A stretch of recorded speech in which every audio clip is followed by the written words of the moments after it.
یہ پروگرام صوفی جی حیدرآباد چینل کی جانب سے پیش کیا جا رہا ہے، سماعت فرمائے۔ علیکم ورحمۃ اللہ وبرکاتہ۔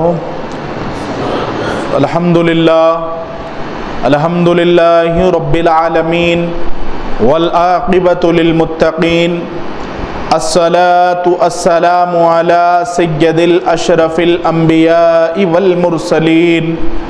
ونحن علی ذلک لمن الشاہدین والشاکرین، اما بعد فاعوذ باللہ من الشیطان الرجیم، بسم اللہ الرحمن الرحیم، الا ان اولیاء اللہ لا خوف علیہم ولا هم یحزنون الذین آمنوا وکانوا یتقون، صدق اللہ المولانا العظیم۔ قال اللہ تبارک و تعالی فی شان عظمت حبیبہ الکریم، ان اللہ وملائکتہ یصلون علی النبی یا ایہا الذین آمنوا صلوا علیہ وسلموا تسلیما، اللہم صلی وسلم وزد وبارک علی النبی محمد وآل محمد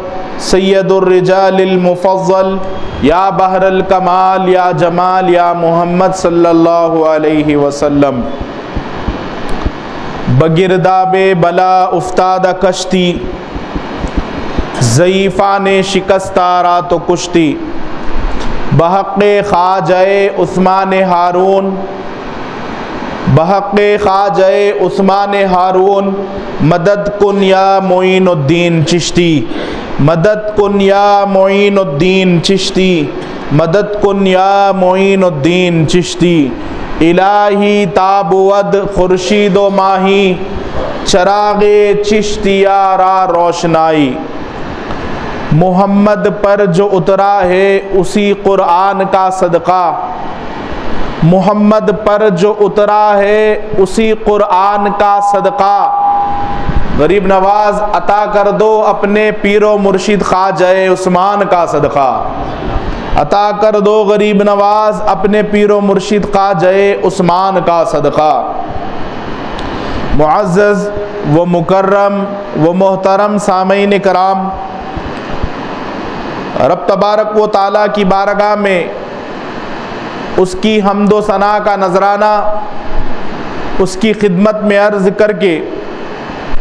اس کے محبوب پاک علیہ السلام کی ذات گرامی پر صلاۃ و سلام کے نذرانے کے ساتھ ساتھ آپ تمام کی خدمت میں آج میں نے جس ذات اقدس کو سرنامہ کلام بنایا ہے وہ مقدس مبارک تقدس معاب ہستی سرکار خواجہ خواجگاں فقر ہندوستاں خواجہ معین الدین حسن چشتی الاجمیری ثم سنجری عطائے رسول غریب نواز سلطان الہند رضی اللہ تعالی عنہ کے پیر و مرشد قطب الاقطاب سلطان العارفین شیخ الاسلام والمسلمین حضرت خواجہ عثمان ہرونی رضی اللہ تعالیٰ عنہ کی ذات گرامی ہے۔ گزشتہ جمعہ میں آپ تمام حضرات کے درمیان میں خطبے کے اختتام پر دوران خطاب میں نے عرض کیا ان کہ انشاءاللہ تعالیٰ اگر آئندہ جمعہ تک اللہ رب العزت زندگی اگر عطا فرمائے تو ہم الحمدللہ ایک جمعہ ہمارا مولا کائنات علیہ السلام اور آپ کے بابا جان حضرت ابو طالب علیہ السلام کا تذکرہ گزشتہ جمعہ میں ہم نے سماعت کیا، اور گزشتہ جمعہ میں مولا کائنات اور ان کے بابا کا ذکر ہوا، تو آج انشاءاللہ تعالی انہی کی برکتوں سے علی اور آل علی کا ذکر ہوگا۔ بزرگوں اور دوستوں، آپ تمام کی خدمت میں عرض کرتا چلوں کہ اللہ رب العزت نے ہر ایک بندے پر لاتعداد بے شمار احسانات فرمائے، جس کے اندر اللہ رب العزت کا احسان عظیم ہے کہ رب ذوالجلال نے مجھے اور آپ کو سب سے بڑی قسمت یہ دی، رسول اللہ کا امتی بنا کر پیدا فرمایا۔ معزز سامعین کرام، اس سے بڑا انسان کے لیے معیار نہیں ہو سکتا کہ ہمارے پاس کچھ ایسے لوگ ہیں کہ جو حشمت و زر رکھتے ہیں، کچھ ایسے ہیں کہ جو تیغ و تبر رکھتے ہیں، کچھ ایسے بھی ہیں جو علم و ہنر رکھتے ہیں۔ ہم ان کی شان کریمی پر قربان جائیں، ہم گنہگار رسول اللہ کی کریمی پہ نظر رکھتے ہیں، رسول اللہ کی کریمی پہ نظر رکھتے ہیں۔ معیار حیات اللہ رب العزت نے جو ہمیں عطا فرمایا، معزز سامعین کرام، وہ ذات گرامی جن کی غلامی پر بڑے بڑے اولیاء کرام نہیں بلکہ انبیاء کرام کو ناز۔ گزشتہ کئی خطابات کے ذریعے آپ تمام نے یہ سماعت کیا کہ موسیٰ علیہ السلام، عیسیٰ علیہ السلام، کئی انبیاء کرام نے التجا کی کہ رب العالمین تو ہمیں نبی نہ بناتا، رسول اللہ کا امتی بنا کر پیدا فرماتا۔ ہم کیسی قسمت اللہ رب العزت نے ہماری رکھی ہے۔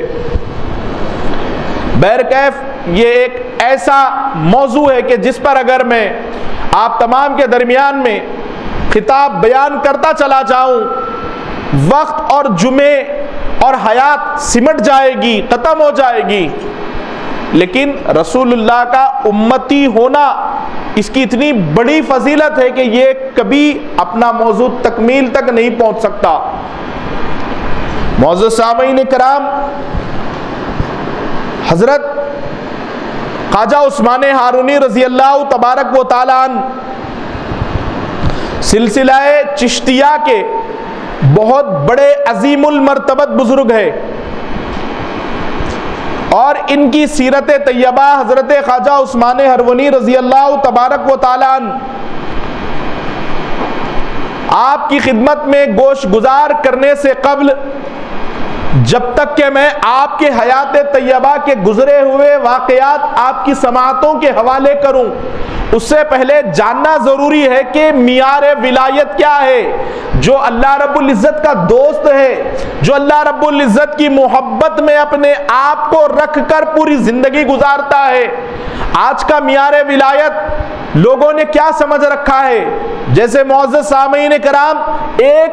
ہماری زندگی کے اندر ہم دیکھتے ہیں، بر صغیر ہند و پاک کے اندر، ایشیا ممالک کے اندر ہم دیکھتے ہیں کہ آج کے زمانے میں جو معیار ولایت ہے، آج کے زمانے میں ہماری نظر میں جو ولی کی کیٹیگری ہے، جتنا بڑا جو عامل ہے، جتنا بڑا جو علاج کرنے والا ہے، جتنا بڑا وہ اپنے آپ کو عملیات کا ماہر بتاتا ہے، ہم سمجھتے ہیں کہ ولایت کے منصب پر بھی وہ فائز ہے۔ نہیں جناب، معاف کرنا، ولایت کی دنیا سے عملیات کا کوئی تعلق نہیں ہے، دور دراز تک کوئی تعلق نہیں ہے۔ آج ہم دیکھتے کیا ہے کہ ہماری نظر میں معزز سامعین کرام، شریعت کی پامالی ہماری نظروں میں ہوتی ہوئی ہم اپنی آنکھوں سے دیکھتے ہیں، اور روزمرہ کی زندگی کے اندر آج ہمارا جو معیار ولایت سمجھنا ہے، لوگوں نے یہ ذہن بنا رکھا ہے۔ اسی لیے جب بھی ہم خواجہ عثمان ہارونی کا ذکر کرتے ہیں یا غریب نواز کا ذکر کرتے ہیں، یا چلے جائے آپ کے اجداد کی جانب، حضرت خواجہ حاجی شریف زندانی، حضرت مودود چشتی، حضرت فضیل ابن ایاز، حضرت ابو اسحاق شامی، ان اکابرین اہل سنت کا تقریباً ہم جتنے بھی بزرگوں کا اگر ہم ذکر کریں، ان کی تاریخ بیان کریں، ان کے حوالے سے لوگوں کو شناسائی لوگوں تک پہنچانے کی کوشش کریں، تو ہمارے دلوں میں یہ خیال آ جاتا ہے کہ آج جو ہم نے معیار ولایت سمجھ رکھا ہے، کیا یہ لوگ بھی ایسے تھے؟ بزرگوں اور دوستوں، آج کے زمانے میں صرف اور صرف یہ ہے کہ چند انگوٹھیاں پہن لو، رنگ برنگی لباس پہن لو، رنگ برنگی عمامہ سجا لو، لوگوں کی نگاہوں میں آج کے دور میں، اس زمانے میں یہ معیار ولایت سمجھا جا رہا ہے۔ جو نشاور اشیاء کا استعمال کرتے ہیں، ان چیزوں کا،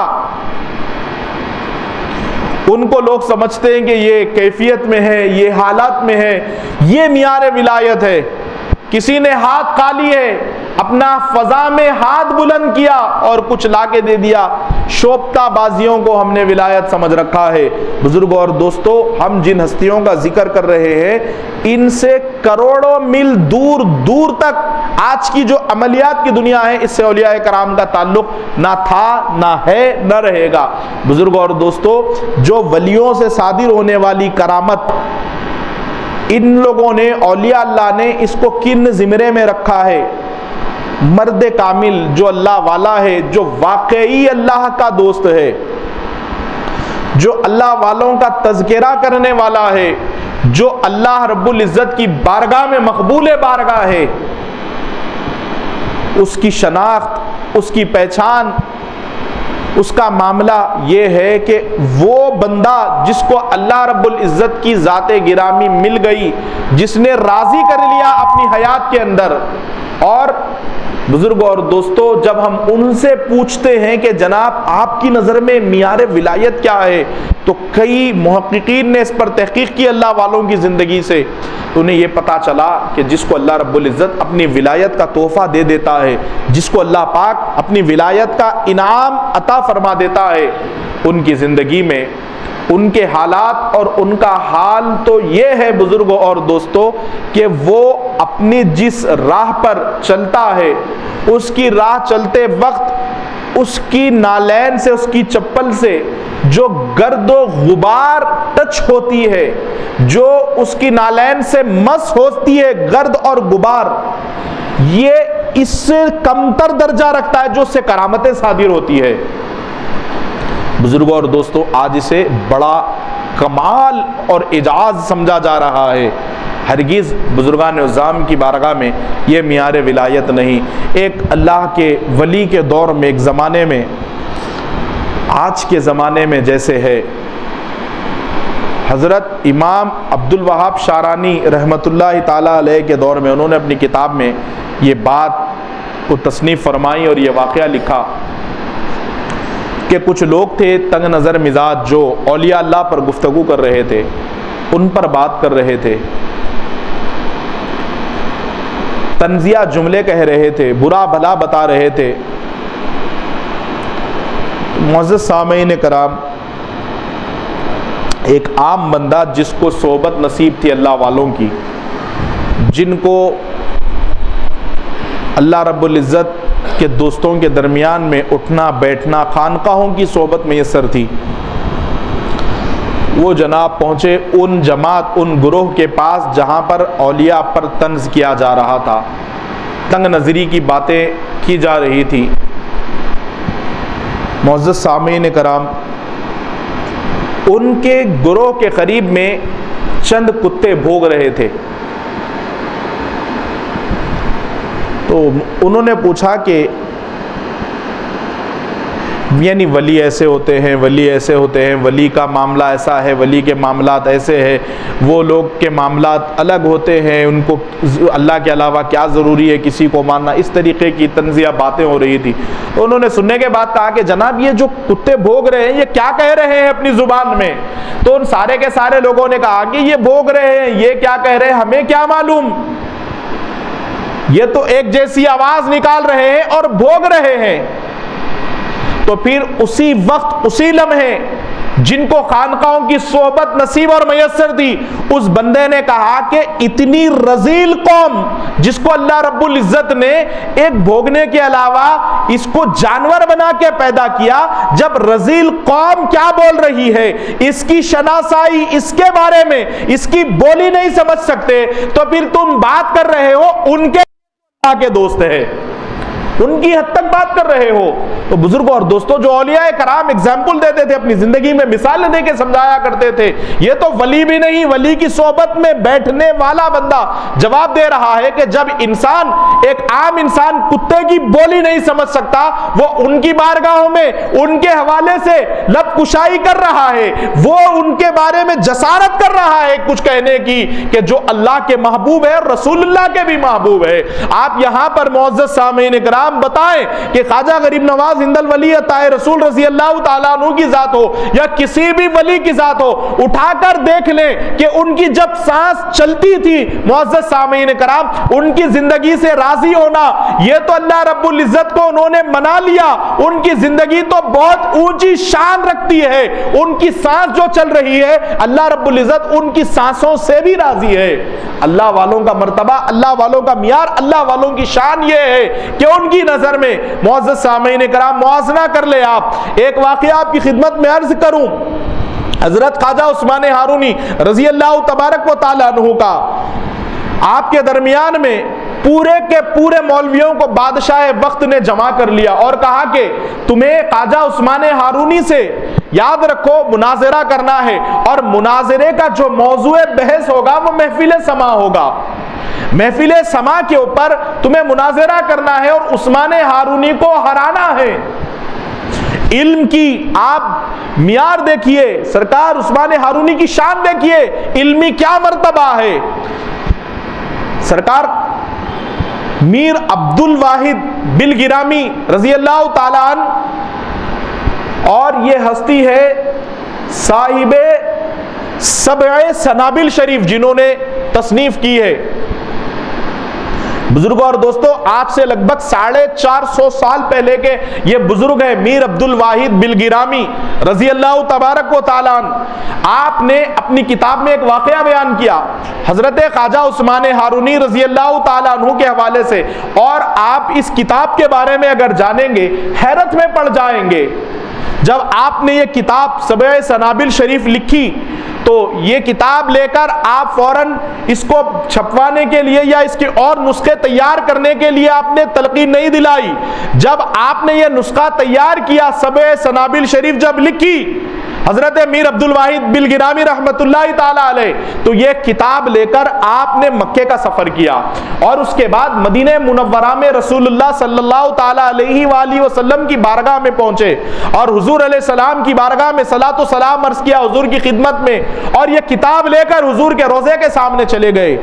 اور عرض کیا یا رسول اللہ صلی اللہ علیہ وآلہ وسلم، میں نے یہ کتاب تصنیف کی ہے، میں نے یہ کتاب لکھی ہے کہ یا رسول اللہ اگر اس کے اندر کچھ بات اگر غلط ہو جائے تو وہ بات آپ کے کرم سے، آپ کے معجزے کی برکت سے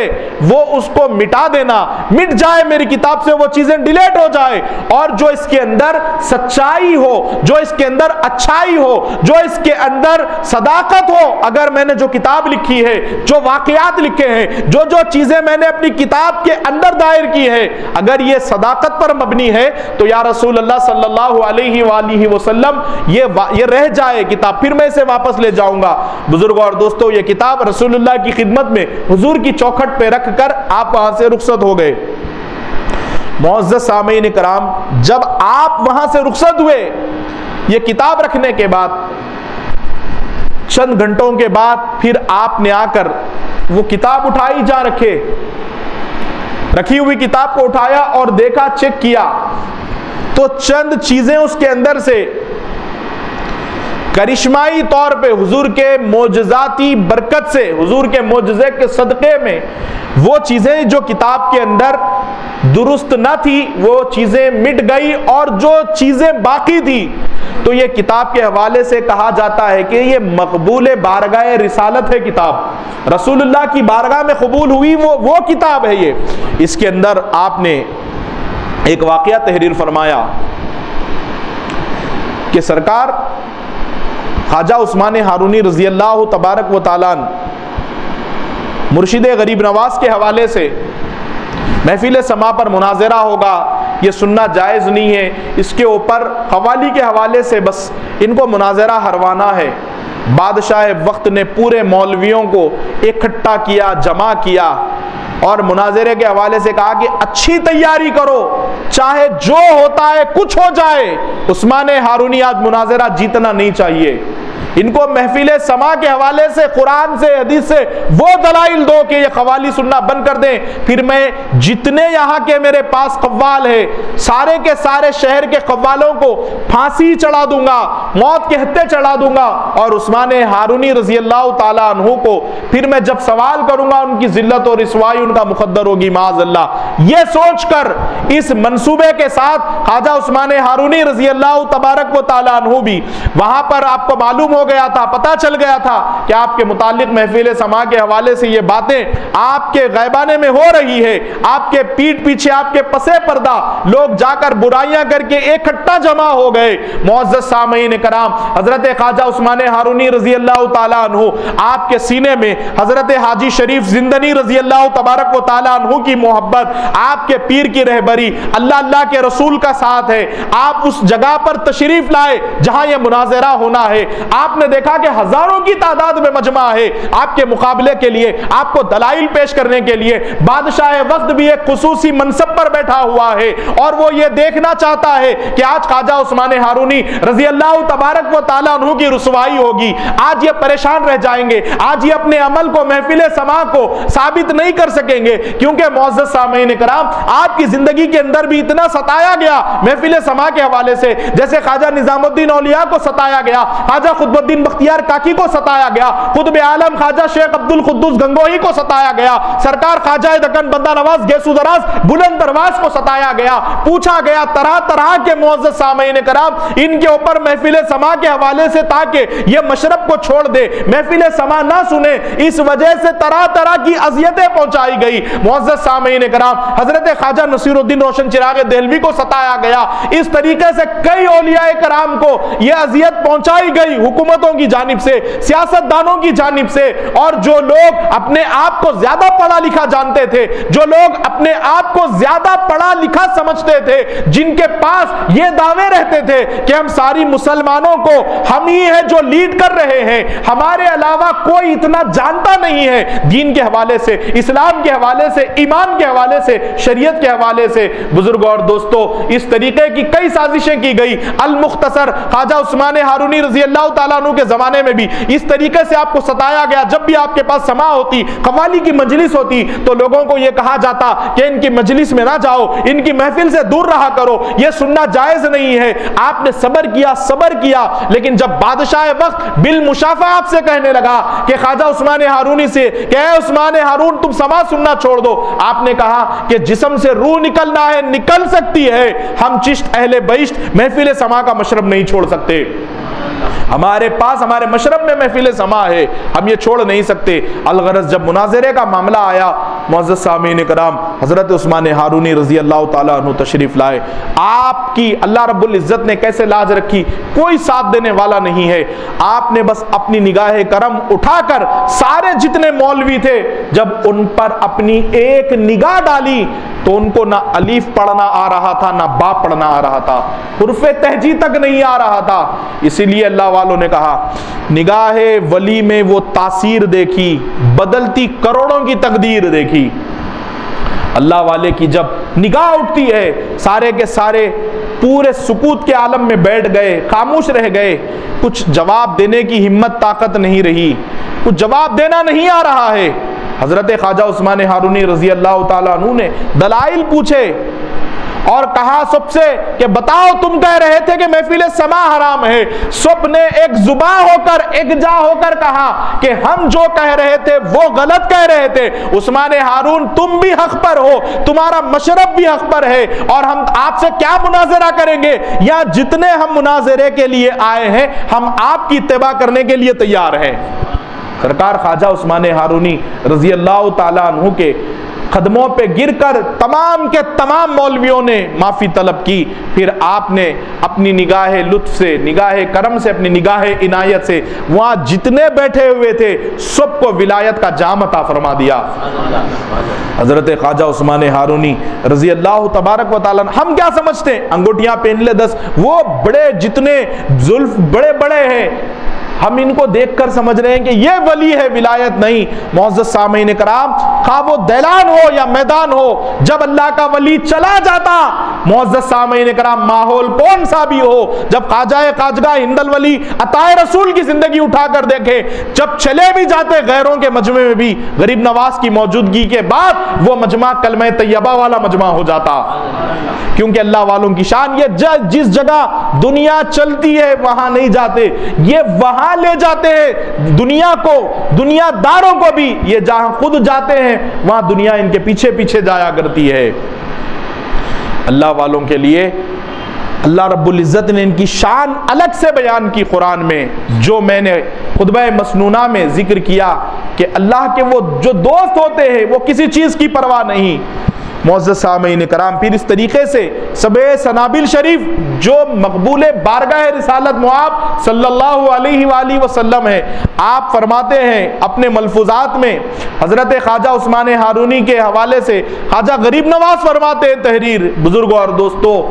بڑی گہرائی والی بات اور ایک ایسا واقعہ آپ کی خدمت میں گوش گزار کر رہا ہوں کہ اگر جو اولیاء اللہ سے محبت کسی کی باتوں میں آ کر نہ بھی کرنے والے اگر ہو، آپ کے دلوں میں ولی کی محبت، اولیاء اللہ سے تعلق پختہ ہو جائے گا اور محبت زندہ ہو جائے گی، اور اولیاء کی محبت جب دل میں زندہ ہوتی ہے انسان مرنے کے بعد بھی حیات جاویدانی پا جاتا ہے، قبر میں ایسی زندگی ملتی ہے بزرگوں اور دوستوں جس کا بندہ اندازہ بھی نہیں لگا سکتا۔ اللہ کے دوستوں کے ساتھ تعلق، اللہ کے محبوبوں کے ساتھ تعلق یاد رکھیے کبھی رائے گا نہیں جاتا، یہ تو ان راستوں پر چلے ہوئے ہوتے ہیں۔ معزز سامعین کرام، میرے اور آپ کے پیر آقا کریم دستگیر سرکار غوث پاک رضی اللہ تعالیٰ عنہ فرماتے ہیں کہ جو اللہ رب العزت کی بارگاہ تک، جو تم کو رسول اللہ کی بارگاہ تک جلد سے جلد قربت کے راہوں میں لے جانے والا اگر کوئی راستہ ہے جو منزل مقصود تمہیں عطا کر سکتا ہے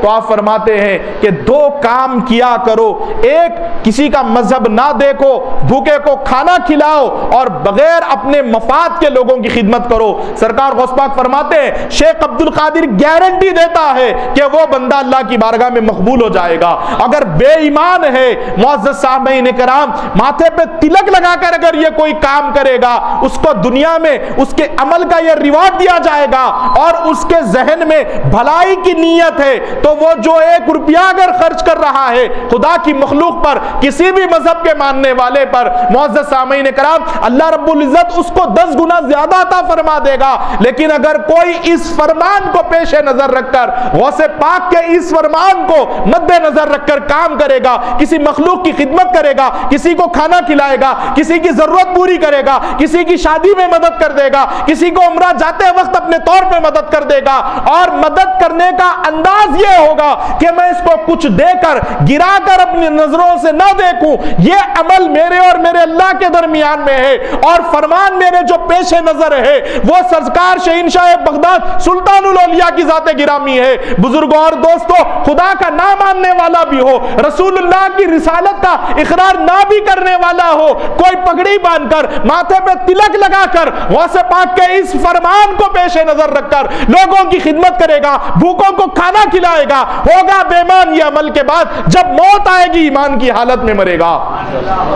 معزز سامعین کرام، حالت ایمان میں موت آئے گی، کیونکہ یاد رکھیے سرکار غوث پاک فرماتے ہیں کہ اگر میرا نام لیوا، میرا چاہنے والا اگر برا ہے وہ برا ہو سکتا ہے، مولا اس کا برا ہونا نہ دیکھ، میرا اچھا ہونا دیکھ کر کرم فرما دے۔ اللہ پاک تمام کے تمام غلاموں کی بخشش اسی بات پر فرما دے گا۔ بزرگوں اور دوستو، بات دوسری طرف چلی جا رہی ہے، میں آپ کو عرض کروں، یہ تو فرمان غوث پاک سرکار کا آ گیا، میں آپ کو سنا دیا۔ حضرت خواجہ عثمان ہارونی رضی اللہ تعالیٰ عنہ کی زندگی، آپ کی سیرت طیبہ میں ایسے واقعات ملتے ہیں بزرگوں اور دوستو، آج ہم نے جو سمجھ رکھا ہے یہ معیار ولایت نہیں ہے، بھلائی کا راستہ دکھانا، اللہ کے رسول کی بارگاہ کا مقبول بنا دینا، یہ مشن اولیاء اللہ کا ہمیشہ سے رہا ہے۔ سرکار خواجہ عثمان ہارونی رضی اللہ تبارک و تعالیٰ عنہ نماز پڑھتے ہیں، میں بھی نماز پڑھتا ہوں، آپ بھی نماز پڑھتے ہیں، آپ بھی عبادت کرتے ہیں، ہم سب عبادت کرتے ہیں، لیکن کسی ایسا خوش بخت ہماری صفوں میں ایسا نہیں ہے کہ وہ سجدہ کرنے کے بعد اپنی عبادت کو مکمل کرنے کے بعد خدا کی طرف سے آواز آئے، عاطف غیبی آواز دے، رجال الغیب سے آواز آئے کہ ہم نے تیری عبادت کو قبول کیا، بتا کیا چاہتا ہے مجھ سے۔ ہمارے اندر تو کوئی ایسا نہیں ہے۔ معزز سامعین کرام، اسی لیے مولا کائنات علیہ السلام فرماتے ہیں لوگوں جب بھی عبادت کرو، جب بھی صلاۃ پڑھو، جب بھی آپ کوئی نیک عمل کرو یا اچھی چیز کرو تو پیش نظر یہ رکھو کہ تم خدا کو دیکھ رہے ہیں۔ اگر آپ کے اندر یہ اتنی طاقت نہیں ہے کہ میں خدا کو دیکھ رہا ہوں، ہم اس طریقے سے نہیں کر سکتے، تو کم از کم اتنا کر لو کہ خدا تمہیں دیکھ رہا ہے، خدا تمہیں دیکھ رہا ہے۔ اس طریقے سے عبادت کیا کرو۔ بزرگوں اور دوستو، جب آپ نے نماز مکمل کی، جب بھی عبادت آپ تکمیل فرماتے بزرگوں اور دوستو، تو آپ کو آواز آتی تھی، اے عثمان تیری عبادت کو ہم نے قبول کیا۔ کیسی شان کے مالک ہے معزز سامعین کرام، سرکار خواجہ غریب نواز کے پیر و مرشد فرماتے ہیں مولا پروردگار تو پوچھتا ہے میری عبادت قبول فرمانے کے بعد کہ مجھ سے کیا مانگتا ہے اے عثمان؟ پروردگار میں تجھ کو تیری بارگاہ میں کیا مانگوں؟ میں تجھ سے تجھی کو مانگتا ہوں مولا، میں کوئی دنیا کی نعمت، کوئی ثروت، کوئی شہرت نہیں طلب کرتا، پروردگار میں تیری ذات سے تیری ہی ذات کو طلب کرتا ہوں۔ تو اللہ رب العزت فرماتا ہے کہ اے عثمان ہم نے ساری کی ساری زندگی یہ بات یاد رکھو کہ ہم نے اپنے آپ کی رضامندی تمہارے لیے رکھی ہے، تم تو مجھے راضی کر چکے ہو، بتاؤ تم کیا طلب کرتے ہو؟ فرماتے ہیں مولا اگر تو مجھے مل گیا ہے تو عثمان کی کوئی دوسری حاجت نہیں ہے۔ غور کرو مسلمانوں، یا جتنے بیٹھے ہیں اپنی غیرت کو جگا کر اولیاء اللہ کی تعلیمات کو غور کرو، ان کی زندگی کا مشرب کیا تھا، ان کے تعلیمات کیا تھے، ان کا عمل کس طریقے سے لوگوں کے لیے ہوا کرتا۔ آج کیا ہمارے سینوں میں اتنی وسیع القلبی رہ گئی ہے؟ کیا ہماری تنگ نظری آج کی زندگی کی، ہم اپنے آپ کو درست کرنے کی، ہم اپنے آپ کو بدلنے کی ضرورت ہے۔ بزرگوں اور دوستو، عثمان ہارونی فرماتے اللہ کی بارگاہ میں کہ پروردگار اگر تیری رضامندی، تیری خوشنودی میں نے تجھ سے تجھ کو اگر طلب کر لیا ہے تو دوسری چیز عثمان یہی مانگتا ہے، پروردگار اپنے محبوب کی امت کو بخش دے، اپنے محبوب کے امت کی بخشش فرما دے۔ تو اللہ رب العزت نے کہا کہ اے عثمان ہم نے تیری ایک دن کی ایک نماز کی برکت سے رسول اللہ کے، ہم نے اپنے محبوب کے 30,000 امتیوں کو تیری ایک نماز کی برکت سے بخش دیا۔ اندازہ کریے ایک دن میں 5 نمازیں ہیں، ایک دن میں 5 نمازیں ہیں، اور 5 نمازوں کے برکت اور عوض میں آپ غور کریں کہ 5 ایک دن کی نمازوں میں 1.5 لاکھ امتیوں کو آپ نے اللہ کی بارگاہ میں عرض کیا کہ بخشش ہو جائے، رسول اللہ کے امتیوں کی بخشش ہو جائے۔ بزرگوں اور دوستو، یہ عمل ہم کو تعلیمات اولیاء اللہ کی زندگی سے ملتا ہے۔ روزانہ 1.5 لاکھ امتی رسول اللہ کے حضرت خواجہ عثمان ہارونی رضی اللہ تعالیٰ عنہ کی برکت سے بخشے جاتے ہیں۔ اور جب بھی کوئی بیعت ہونے کے لیے آپ کے پاس مرید بننے کے لیے آتا تو بزرگوں اور دوستوں بہت جانچنے کے بعد، بہت پرکھنے کے بعد 4 کونی 4 تر کی ٹوپی دیتے تھے۔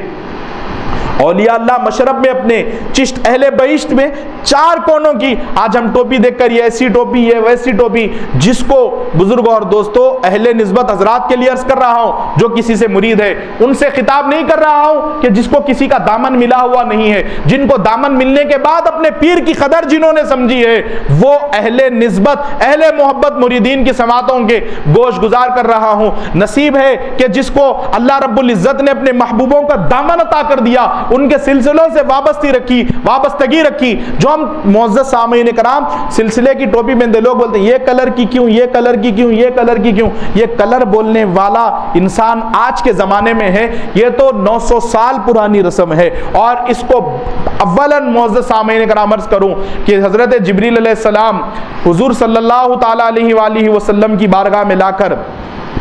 ایک ترکی، دو ترکی اور تین اور چار طرح کی ٹوپیاں حضور کی خدمت میں عرض کی، اور حضور اکرم علیہ الصلوۃ والسلام نے اس ٹوپیوں کو پہننے کے بعد اللہ رب العزت کی بارگاہ سے یہ پیغام آیا کہ آپ جسے چاہیں عطا کر دے۔ تو ایک ٹوپی حضور پاک علیہ الصلوۃ والسلام نے وہ ذات گرامی کو جس کو دنیا صدیق اکبر کہتی ہے، رسول پاک صلی اللہ علیہ وسلم کے صحابہ میں سے وہ جانثار صحابی حضرت ابوبکر صدیق رضی اللہ تعالیٰ عنہ کو رسول اللہ نے ایک تاج عطا کر دیا، فاروق اعظم کو ایک تاج عطا فرما دیا، عثمان غنی کو ایک تاج عطا کر دیا، اور آج بھی چشتیوں کے پاس، قطبیوں کے پاس، فریدیوں کے پاس، صابریوں کے پاس، نظامیوں کے پاس، نصیریوں کے پاس، بندہ نوازیوں کے پاس، چشت اہل بیت سلسلوں کے پاس جو جو تاج نظر آتے ہیں، جو تاج رسول اللہ نے مولا کائنات علیہ مرتضی کرم اللہ وجہ الکریم ورضی اللہ تعالیٰ عنہ وعلیہ السلام کو عطا فرمایا، وہی تاج چشتیوں کے سروں پر سج رہا ہے۔ جو تاج رسول اللہ نے حضرت علی کو عطا فرمایا تھا، وہ تاج وہاں سے چلتا چلتا چلتا چلتا معزز سامعین کرام یہ آج ہمارے سروں پر۔ تو آپ ٹوپی کی کس طریقے سے خصوصیت بیان کر رہے ہیں، غور کریں آپ کے ان کے روحانیت پر، ان کے علم و فن پر کہ کس طریقے سے اللہ نے ان کو عبور عطا فرما دیا تھا۔ بزرگوں اور دوستو، ایک تو واقعہ آپ نے سن ہی لیا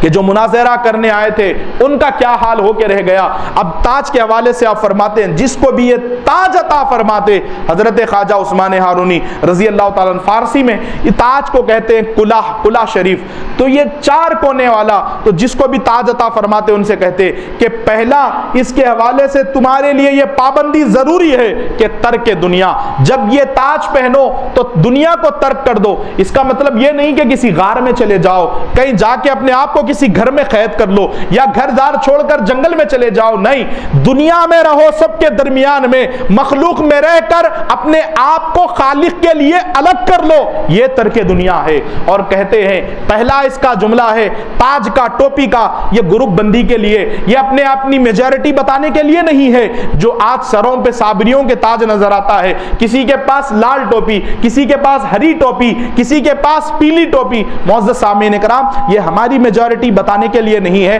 یہ تاج سر پہ جس کے آ گیا، سمجھ لینا اس کا کہیں نہ کہیں کنیکشن کربلا سے ضرور ہے، کہیں نہ کہیں نجف سے ضرور ہے، اس کا تعلق کہیں نہ کہیں رسول اللہ کے قدموں سے ضرور ہے۔ وہ نہیں جو آج کے نئے جدید ترین سلسلے، بزرگوں اور دوستوں، جن کے سینوں میں بغض اہل بیت بھرا ہوا ہے، اپنی روٹی اپنی بوٹی کے لیے، اپنے دسترخوان کے لیے باتیں بیان تو ایسے کہ یاد رکھیے کہ ان سے بڑا سنی کوئی نہیں ہے۔ بزرگوں اور دوستوں، ایسے نہیں، ایسے لوگوں سے نہیں، وہ اہل نسبت، وہ پیران نظام سے جڑے ہوئے لوگ جن کا شب و روز ٹکڑے، جن کے خانقاہوں میں پلنا اٹھنا بیٹھنا کھانا جن کے صدقے میں ہے، وہ ذات گرامی اگر پنجتن پاک کی ہو، پنجتن کے ٹکڑے کھانے اور کھلانے والے ہو، پنجتن پاک کے ٹکڑے بانٹنے والے ہو، ان کی باتیں میں کر رہا ہوں۔ تو یہ گروپ بندی کے لیے نہیں ہے، یہ لوگوں کو بتانے کے لیے نہیں ہے کہ ہمارے پاس کے اہل نسبت، اہل سلسلہ لوگ اتنے ہیں، میرے مرید اتنے، تیرے مرید اتنے۔ یہ تو آج کے زمانے کا تعصب، آج کے زمانے میں لوگوں کی تنگ نظری ہو گئی ہے۔ لیکن خواجہ غریب نواز کے پیر و مرشد کیا درس دے رہے ہیں، کیا بیان کر رہے ہیں، کیا پیغام دے رہے ہیں لوگوں کو؟ فرماتے ہیں کہ جب یہ تاج پہنے کوئی اہل نسبت تو ترک دنیا، دنیا کو ترک کر دے۔ آج ہم تاج پہن کر دنیا دار ہیں، تو معزز سامعین کرام ہمارا تاج پہننا واقع دنیا کو بتانے کے لیے ہے، لیکن ہمارے اندر وہ ابھی مریدی داخل نہیں ہوئی۔ اس طریقے سے فرماتے ہیں ترک دنیا کے بعد دوسرا تاج پہننے کا مقصد ترک عقبہ۔ اب ترک عقبہ کسی کو ہضم نہیں ہوگی بات کہ آخرت کی بھی آپ کو طلب نہ ہو، آخرت کی فکر ضروری ہے، لیکن چاہت جنت کی، خوف دوزخ کا نہ ہو۔ حضرت رابعہ بصری فرماتی ہیں کہ میں جنت کو جلانے جا رہی ہوں، دوزخ کو بجھانے۔ اس کی وجہ ہے کہ کوئی اللہ کی عبادت اس لیے نہ کرے کہ وہ جنت میں جانے کی خواہش کرے، کوئی اس لیے عبادت نہ کرے کہ جہنم کے عذاب سے بچنے کے لیے۔ عبادت نہ جنت کی ہو نہ جہنم کی ہو، نہ جنت کی خواہش میں ہو نہ خوف جہنم میں ہو، عبادت جنت اور جہنم کو پیدا کرنے والے رب العالمین کی ہو۔ سجدے اس کی بارگاہ میں خلوص دل کے ساتھ ادا کیے جائے۔ ہمارے پاس بھی کبھی وہ سجدہ آ جائے جو سجدہ عثمان ہارونی رضی اللہ تعالیٰ عنہ نے ادا کیا اللہ کی بارگاہ میں۔ بزرگوں اور دوستوں، یہ سجدہ پیدا ہونے کے لیے ہمارے اندر کی جو اللہ والوں نے بتائی ہے اس سے نفس کو کچلنا ہوگا، تب جا کے یہ مقام اور یہ منصب ملتا ہے لوگوں کو۔ دو جو آپ نے ترک دنیا اور ترک عقبہ بتایا، پھر اس کے بعد بتایا کم سوئیں اور کم کھائیں، یہ تیسری چیز ہے۔ اور چوتھی ہے کہ نفس کی خواہشات کو کچل کر اپنی زندگی میں اپنے نفس کا الٹ کرے۔ یہ چار چیزیں بزرگوں اور دوستوں، پہلا سماعت کر لیا آپ نے ترک دنیا، دوسرا ترک عقبہ، پھر تیسری چیز ہے بزرگوں اور دوستوں وہ یہ ہے کہ کم سوئیں۔ کم سونے سے ہوتا کیا ہے راتوں میں بزرگوں اور دوستوں؟ خواجہ عثمان ہارونی رضی اللہ تعالیٰ عنہ فرماتے ہیں کہ کوئی اگر رات کے پچھلے پہر مسلسل جاگتا ہے تو اللہ رب العزت اس کے جسم میں اپنا نور نازل فرماتا ہے، لیکن جاگنے کا طریقہ ہے بازاروں کی زینت بن کر نہیں، بازاروں میں پھرتے ہوئے نہیں، اپنے آپ کو ایسی چیزیں دیکھتے ہوئے فون میں جو فاحش چیزیں ہیں، گندگی چیزیں ہیں، ان میں دیکھ کر نہیں۔ اب کئی سوچنے والے یہ نہ سوچ لے کہ رات کو جاگنے سے نور نازل ہوتا ہے۔ کئی ایسے حضرات ہیں جن کے راتوں میں جاب ہیں، وہ لوگ جو راتوں میں بھی کام کرتے ہیں ان کے لیے نہیں، جو جاگے صرف اور صرف محض اللہ کے لیے، اللہ کے رسول کے لیے، مخلوق کی خدمت کے لیے اور بغیر مفاد والی خدمت، تو ان کے کم سونے کی اور کم کھانے کی ایک بات حضرت علی کرم اللہ وجہ الکریم فرماتے ہیں۔ بزرگوں اور دوستوں، ہم کھانا کھاتے ہیں، عمومی ذہن بھی یہ دیا جاتا ہے کمزور اگر ہو گئے تو بھائی پیٹ بھر کھانا کھائیے، آپ اچھا سا کھانا کھائیے کیونکہ آپ کمزور نہیں ہوں گے۔ حضرت علی فرماتے ہیں نہیں، ہم کھانا کھاتے ہیں جینے کے لیے، لیکن مولا کائنات فرماتے ہیں کہ جو انسان کھانا زیادہ کھاتا ہے اللہ پاک اس کی عمر کم کر دیتا ہے، کم کر دیتا ہے۔ ایک دن کی بات ہے خواجہ عثمان ہارونی کی کہ ایک دن سجدہ ریزی کے عالم میں آپ کا حال ایسا ہو گیا کہ ترک ہو گیا، نیند لگ گئی، اٹھ کے کھڑے ہوئے اللہ کی بارگاہ میں اور ارادہ کیا کہ مولا آج میں نے کھانا زیادہ کھایا اور اس لیے تیری بارگاہ میں نے سجدہ نہ کیا، ادا نہ کر سکا۔ آپ کی پوری زندگی یہ معمول رہا، یہ تسلسل رہا کہ 3 دن میں 4 دن میں ایک مرتبہ 3 نوالے کھانا کھاتے تھے۔ ہمارے دسترخوانوں کی طرح 3 نوالے نہیں، مختصر سے 3 نوالے، پوری زندگی یہ عمل رہا۔ اور بزرگوں اور دوستوں، دنیا تو یہ جانتی ہے کہ سرکار صابر پاک نے 12 سال تک کھانا نہیں کھایا، لوگوں کو لنگر کھلایا، لیکن صابر پیا کے سامنے بھی کسی کی زندگی مثال تھی جو آپ نے 12 سال نہ کھایا، ان کے سامنے اپنے دادا پیر کے جد محترم، اپنے دادا پیر کے پیر و مرشد سرکار خواجہ عثمان ہارونی رضی اللہ تعالیٰ عنہ کی زندگی پیش نظر تھی۔ ایک تو 4 دن میں 5 دن میں 3 نوالے کھانا کھایا کرتے بزرگوں اور دوستوں، لیکن آپ کی زندگی میں جب ہم تاریخ کے اوراق پلٹ کر دیکھتے ہیں تو ملتا ہے کہ عثمان ہارونی نے جیسے صابر پاک سرکار نے 12 سال کھانا نہ کھایا، اسی طریقے سے خواجہ عثمان ہارونی نے بھی 10 سال تک کھانا نہیں کھایا، لیکن صابر پیا سرکار کی زندگی میں یہ ملتا ہے کہ آپ پانی تو پی لیا کرتے تھے 2-4 روز کے اندر، لیکن عثمان ہارونی رضی اللہ تبارک و تعالیٰ عنہ نے نہ کھانا کھایا نہ پانی پیا۔ اس طریقے سے اللہ کی عبادت تو کم، یہ جو کھانے کے حوالے سے مولا کائنات علیہ السلام کا بھی فرمان سنا اور اولیاء کرام کی زندگی میں بھی یہ رہا کہ حضرت عثمان ہارونی نے 10 سال تک اللہ کی رضا کے لیے اس کی ریاضت میں عالم استغراق کے اندر بزرگوں اور دوستوں 10 سال تک کھانا نہ کھایا۔ پھر اس طریقے سے کم سونے کے حوالے سے بھی آپ نے کہا کہ زیادہ آپ نہیں سویا کرتے تھے۔ پھر آخری آپ کی زندگی میں آپ نے جو یہ بات بیان فرمائی یہ کلاه شریف کے حوالے سے، ٹوپی کے حوالے سے، کہ وہ چوتھی بات یہ ہے کہ اپنی خواہشات سے انسان بچے اور اپنے نفس کا الٹ کرے، تب اس کو فیض ملے گا۔ بزرگوں اور دوستوں، اس طریقے سے آپ فرماتے ہیں کہ میں نے اپنے پیر و مرشد خواجہ غریب نواز ہند الولی عطا رسول کی، آپ اپنی حیات میں اپنی زندگی میں فرماتے ہیں کہ میں نے کئی سال اپنے پیر و مرشد کی خدمت کی، اور آپ فرماتے ہیں خواجہ غریب نواز سے، اور خواجہ غریب نواز سرکار فرماتے ہیں خواجہ قطب الدین بختیار کاکی سے، فرماتے ہیں کہ بیٹے اے قطب، مجھے جو اللہ نے یہ جو منصب عطا کیا ہے یہ میری نفل پڑھنے سے، میری عبادتوں سے نہیں، اللہ نے آج مجھ کو ہندوستان کا بادشاہ بنایا، عطا رسول کا لقب دیا، نائب النبی بنایا ہے۔ خواجہ غریب نواز فرماتے ہیں کہ یہ ریوارڈ، یہ انعام، یہ صلہ مجھے میری نفل عبادت کی وجہ سے، میرے روزے، نماز، زکات، حج کی طرف سے نہیں ملا، مجھ کو یہ جو منصب ملا ہے۔ بزرگوں اور دوستوں، ملفوظات ہے خواجہ غریب نواز کے، فرماتے ہیں اے خواجہ قطب گواہ رہنا، معین الدین اجمیریہ جو کچھ بھی ہے اپنے عمل کی وجہ سے نہیں، اپنے پیر عثمان ہارونی کی وجہ سے ہے۔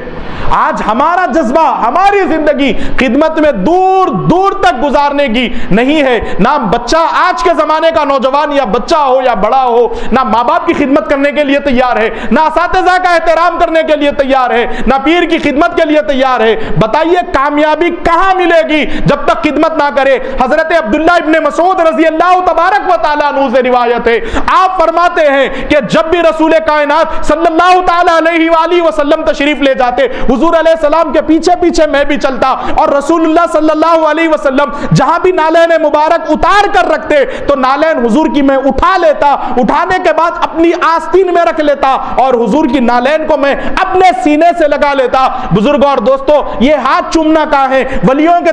درباروں میں، درگاہوں میں جا کر۔ بزرگوں اور دوستو، یہ کہاں سے ثابت ہے؟ تو صحابہ کرام کے پیر ہے رسول کائنات صلی اللہ علیہ وآلہ وسلم کی ذات اقدس۔ تو صحابہ کی زندگی سے یہ معلوم ہوا۔ حضرت عبداللہ ابن مسعود رضی اللہ تبارک و تعالیٰ عنہ ارشاد فرماتے ہیں کہ آپ میں آستین میں رکھ کر حضور کی نالین کو سینے سے لگا لیتا۔ صحابہ نے پوچھا اس عمل کا، اس کے پاس حضور علیہ السلام نے کیا آپ کو کبھی منع نہیں فرمایا؟ آپ فرماتے حضور نے مجھے کبھی نہیں روکا، کبھی منع نہیں فرمایا۔ تو اسلام میں بزرگوں اور دوستوں، جس عمل کو حضور نے دیکھا کہ اپنی نگاہوں کے سامنے ہوتے ہوئے جیسے حضور کا نام آیا، حضرت ابوبکر صدیق نے اپنے انگوٹھے چوم لیے۔ معلوم ہے، میں مانتا ہوں کہ اس کے راوی، اس کے روایت کرنے والے کمزور ہے، اس لیے یہ حدیث ضعیف ضرور ہو سکتی ہے لیکن موضوع من گھڑت نہیں۔ تو ہم اشہد ان محمد الرسول اللہ پر جو ہاتھ چومتے ہیں، عمل ہمارا جا کر براہ راست حدیث سے ملتا ہے۔ ہم جو حضور کے اپنے اپنے پیران عظام کے ہاتھ چومتے ہیں، صحابہ حضور کے دست مبارک چوما کرتے تھے، یہ ملتا ہے۔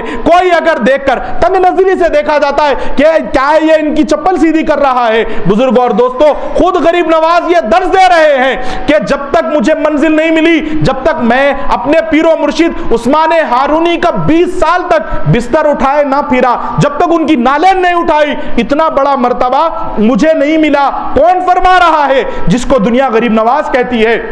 جن کو دنیا خواجہ خواجگاہ فقر ہندوستان کہتی ہے، آپ فرما رہے ہیں۔ اور آپ کو دیکھیے یہ عمل کہاں سے ملا کہ صحابہ کرام بھی حضور کی نالین مبارک اٹھایا کرتے اور حضور کی نالین شریف کو سیدھی کیا کرتے تھے۔ بزرگوں اور دوستوں، پھر یہاں تک فرماتے ہیں کہ اس کا ریوارڈ، اس کا صلہ یہ ملا حضرت عبداللہ ابن مسعود رضی اللہ تعالیٰ عنہ کہ رسول اللہ کی نالین اٹھانے کا فیض یہ ملا، حضور کا صدقہ ہے کہ حضور نے مجھے معلم الامہ کہا ہے کہ میری امت کے استاد کا نام عبداللہ ابن مسعود ہے۔ جو رسول اللہ کی نالین اٹھا لے وہ پوری امت کا استاد ہے۔ بزرگوں اور دوستوں، پھر غار یار مصطفیٰ کا مقام کیا ہوگا، فاروق اعظم کا مرتبہ کیا ہوگا، عثمان غنی کی شان کیا ہوگی، مولا کائنات علیہ السلام کا مرتبہ کیا ہوگا، ہم اس سے اندازہ کریں۔ خدمت ہماری زندگی کے اندر یہ دور ہوتی چلی جا رہی ہے، جس کی وجہ سے انعامات کی بارش ہم پر نہیں ہو رہی ہے۔ اس طریقے سے خواجہ عثمان ہارونی رضی اللہ تعالیٰ عنہ کی زندگی میں بیان کر رہا ہوں مختصر سے حالات،